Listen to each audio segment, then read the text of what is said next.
तुमच्या आवडत्या चॅनल मध्ये, ज्याचं नाव आहे अस्सल कोकणी लज्जतदार मेजवानी। तर आज मी तुम्हाला बांगडा फ्रायची रेसिपी सांगणार आहे, सादर करणार आहे। तर वळूया आपल्या किचनकडे।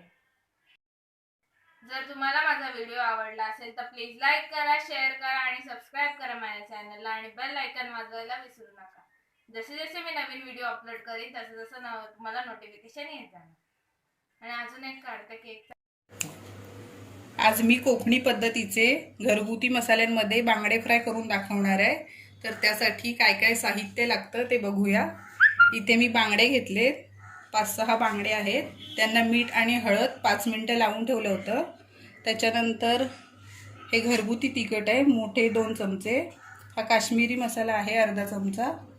हे आलं लसूण पेस्ट आहे अर्धा चमचा। हळद आहे ही पाव चमचा। थोडंसं मीठ घेतलंय। त्याच्यानंतर इथे 2 चमचे रवा आहे, तांदळाचं पीठ आहे हे थोडंसं, आणि ही चिंच मी थोडी पाण्यात भिजत घालून तिचा कोळ करून ठेवला आहे, तो मी मच्छीला लावणार आहे। हे आपल्याला सर्व साहित्य लागणार आहे।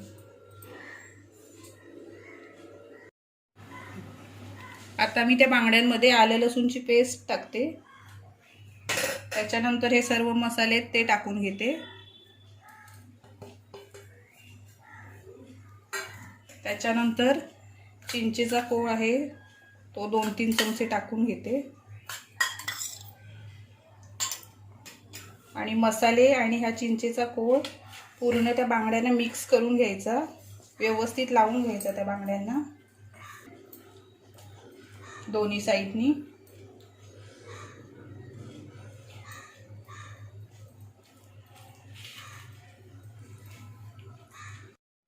आता मी सर्व बांगड्यांना मसाले लावून घेतले, ते आता आपल्याला 15 मिनिटासाठी मॅरिनेट करण्यासाठी ठेवायचे।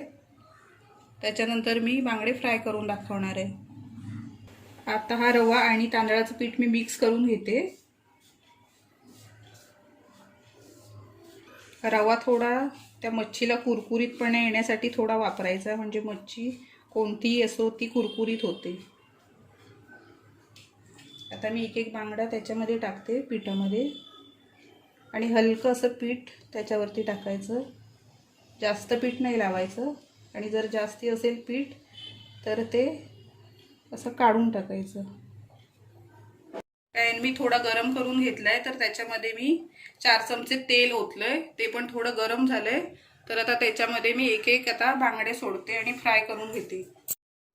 आता मी त्याच्यामध्ये एक करून असे बांगडे फ्राय करून घेते।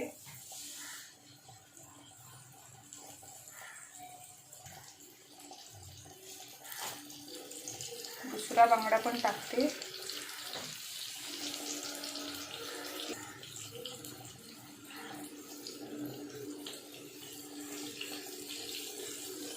आता हे बांगडे 2 ते 3 मिनिटं एका बाजूने फ्राय करून घ्यायचे, त्याच्यानंतर दुसऱ्या बाजूने फ्राय करायचे। 2 ते 3 मिनिटं आता झाले, तर आता मी बांगड्यांना दुसरी बाजू फ्राय करून घेते।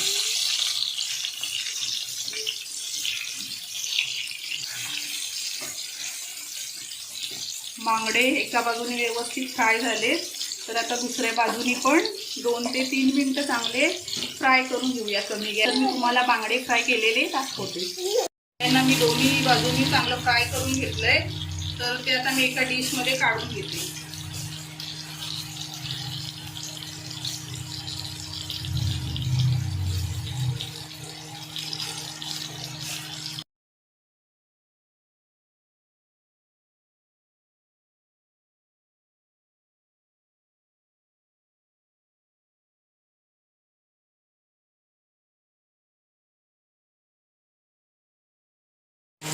आता आपले बांगडे फ्राय करून झाले, तर त्याच्यामध्ये भात आहे, एक टोलकी माशाचं कालवण केलंय मी, इथे कांदा आहे, लिंबू आहे, आणि बांगडे फ्राय केले। ते भाताबरोबर किंवा चपाती बरोबर किंवा भाकरी बरोबर खायला छान लागतात।